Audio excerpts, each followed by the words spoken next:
Hello guys, mag-tutorial ta anong paggamaog amakan. Ngayon na siya first step. Maglais ka ng mga lipak kawayan.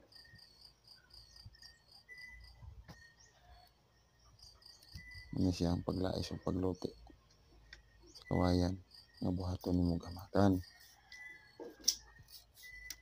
Ano yung una nyo guys? Kinsa itong gusto makaibalo.